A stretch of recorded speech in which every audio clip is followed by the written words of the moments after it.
कई बार लोगों ने मुझसे प्रश्न पूछा कि क्या हमें घर में शिवलिंग रखना चाहिए।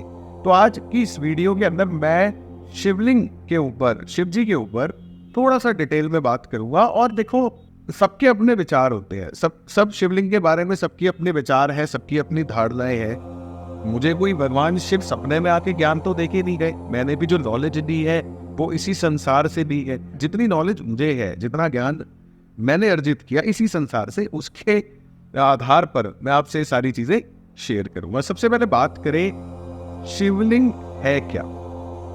शिवलिंग जो है ये दो शब्दों से मिलकर बना है, शिवलिंग। लिंग का मतलब होता है प्रतीक। प्रतीक मतलब शिवलिंग जो है ये शिवजी का प्रतीक, यानी कि शिवलिंग जो है वो भी शिवजी ही है। यहाँ पे कोई ना तो लिंग की बात हो रही ना किसी और चीज की बात हो रही। लिंग का मतलब है प्रतीक, शिव जी का सिंबल, शिव जी का सिंबल, यानी कि स्वयं शिवा। क्योंकि संसार में केवल भगवान शिव ही ऐसे हैं जो आकार भी हैं और जो निराकार भी है। मतलब उनकी मूर्ति रूप में भी पूजा की जाती है क्योंकि शिव ही सुंदर, और उनकी शिवलिंग के रूप में भी पूजा की जाती है क्योंकि शिव जी जो है वो निराकार है। इसके अलावा जब आप ध्यान करते हो, जब आप आंखें बंद करके सेंटर पे कंसंट्रेट करके जब आप ध्यान करते हो, उस पॉइंट ऑफ टाइम पे भी आप ओम वो इमेजिन करते हो, वो भी निराकार स्वरूप भगवान शिव का। तो आते हैं क्या हमें घर पे शिवलिंग रखना चाहिए। अब सबसे पहले बात करें शिवलिंग आया कहां से, शिवलिंग की स्टोरी क्या है, शिवलिंग प्रकट कहां से हुआ।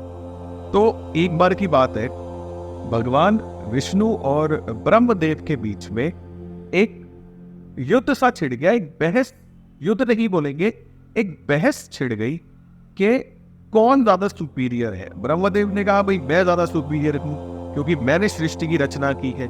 भगवान विष्णु ने कहा कि आपने तो सिर्फ रचना की है, मैं सबका पालन पोषण करता हूं, तो मैं ज्यादा सुपीरियर हूं।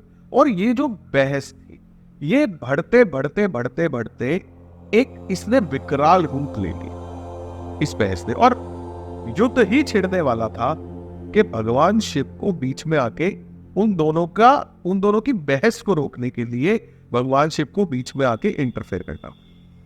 अब भगवान शिव ने क्या किया, उन्होंने एक बहुत ही बड़ा गोल सिलेंड्रिकल शेप का एक बहुत ही बड़ा उन्होंने अग्नि, फायर का एक स्तंभ उन्होंने दोनों के बीच में खड़ा कर दिया। अब दोनों उसको देख के समझ ना पाए कि भैया ये क्या चीज है। तो उन दोनों ने, मतलब विष्णु भगवान ने और ब्रह्मदेव जी ने आपस में डिसाइड किया कि भैया जो ये सिलेंड्रिकल शेप है अग्नि की, जो इस शेप का ऊपर का सिरा या नीचे का सिरा अगर ढूंढ लेता है तो हम लोग क्या करेंगे, जिसने पहले ढूंढ लिया वो सुपीरियर माना जाएगा। दोनों अपनी अपनी जर्नी पे निकल गए। ब्रह्मदेव एक सिरा ढूंढने चले गए, विष्णु भगवान जो है वो दूसरे सिरे पे चले गए ढूंढने के लिए। अब कई वर्ष बीत गए लेकिन जो सिरा है वो किसी को भी नहीं मिला, ना ब्रह्मदेव को मिला ना ही विष्णु भगवान। तो विष्णु भगवान ने उसको एक्सेप्ट कर लिया कि भैया ये जो स्तंभ है ये इनफाइनाइट है, इसका ना तो अंत है ना इसकी शुरुआत है, ये अनंत है।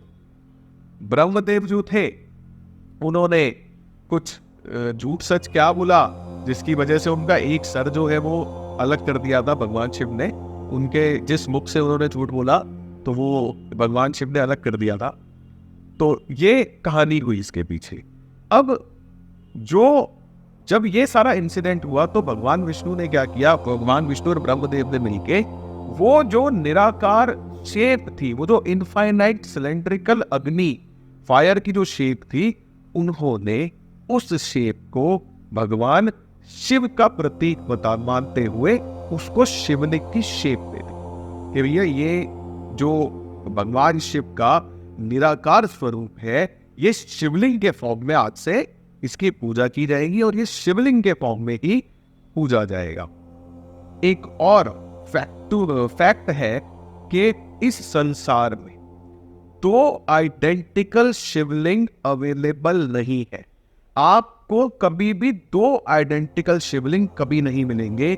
जो हमारे जितने भी ज्योतिर्लिंग हैं, अगर आप उन ज्योतिर्लिंगों के अंदर जितने भी शिवलिंग मौजूद है, अगर आप उन सभी शिवलिंग को गूगल पे सर्च करोगे तो सभी शिवलिंग जो है उनकी शेप्स डिफरेंट है। दो आइडेंटिकल शिवलिंग आपको कभी भी देखने को नहीं मिलेंगे। ठीक है, अब साइंटिफिकली प्रूवन है कि जो शिवलिंग होता है वो न्यूक्लियर रिएक्टर की तरह काम करता है और शिवलिंग के अंदर से 24 घंटे एनर्जी का फ्लो निकलता रहता है।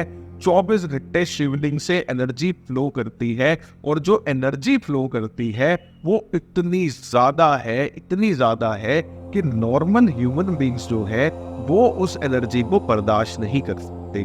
इसीलिए जितने भी मंदिर हैं, जितने भी बड़े मंदिर हैं, या जितने भी, मैं स्पेसिफिकली यूं कहूंगा, जितने भी शिवजी के मंदिर हैं जहां पे शिवलिंग रखे हुए हैं, आपने देखा होगा कि सभी शिवलिंग के ऊपर पानी चलता रहता है। शिवलिंग का हम जल से शिवलिंग के ऊपर हम जल भी चढ़ाते हैं, शिवलिंग पे हम दूध भी चढ़ाते हैं, शिवलिंग पे हम शहद भी चढ़ाते हैं, बहुत सारी चीजें चढ़ाते हैं।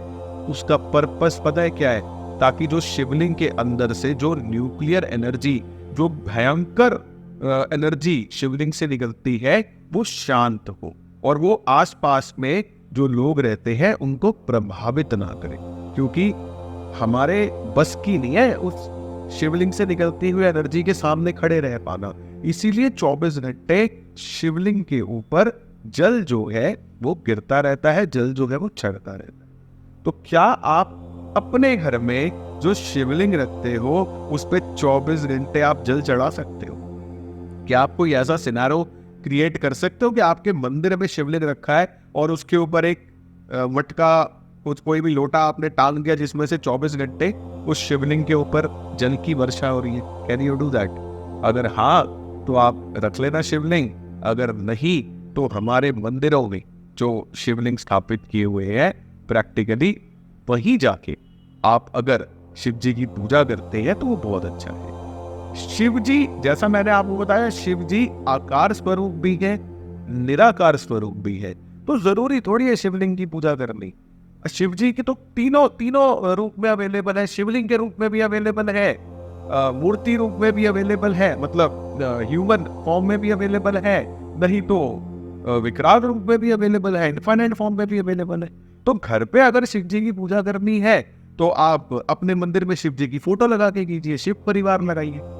अगर आपको मेडिटेशन के दौरान ओम का ध्यान करना है तो आंख बंद करके इनफाइनाइट स्वरूप में ओम का ध्यान कीजिए। और अगर आपको शिवलिंग पे जल चढ़ाना है तो आप किसी भी मंदिर में जाके शिव जी की आराधना कर सकते हैं, शिव जी पर जल चढ़ा सकते हैं। तो मेरे शिव जी या शिवलिंग जी को देखे मेरे यही विचार है कि आप लोगों को शिवलिंग की पूजा मंदिर में करनी चाहिए और घर पे हम लोग शिव जी के आकार स्वरूप की पूजा करें तो अच्छा है। धन्यवाद। ओम नमः शिवाय।